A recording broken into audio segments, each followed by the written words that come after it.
మండల పరిధిలోని చాందోటి Telangana minority residential బాలుర పాఠశాలలో గురువారం వనమహోత్సవం నిర్వహించారు. ఈ కార్యక్రమంలో భాగంగా పాఠశాల ఆవరణలో మొక్కలు నాటారు. ఈ కార్యక్రమంలో region level coordinator Mamata, incharge principal Mohammed Abdul Hakim, coordinator Syed హమీద్తో కలిసి పాఠశాల ఆవరణలో సుమారుగా 300 మొక్కలు నాటారు. మొక్కలు నాటడంతో పాటు భవిష్యత్తు తరాలకు మంచి ఆహ్లాదకరమైన వాతావరణాన్ని అందించడం ప్రతి ఒక్కరి బాధ్యతని వారు తెలిపారు.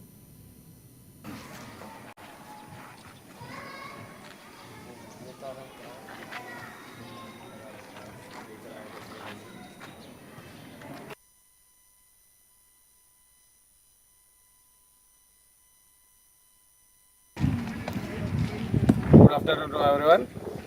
Today, TGMRS Boys to Chanda, Adilabad, we are slapped the plantings, the government scheme Indira Vana Prabha, and we along with our principal sir and teachers, students, we are slapped 300 trees, small plants in our school premises surroundings, and we are saying that each and every people compulsory plant the trees and today TGMRS Boys to Chanda, Adilabad, we are slapped the plantings, the government scheme Indira Vana Prabha, and we along with our principal sir and teachers, students, we are slapped 300 trees, small plants in our school premises surroundings, and we are saying that each and every people compulsory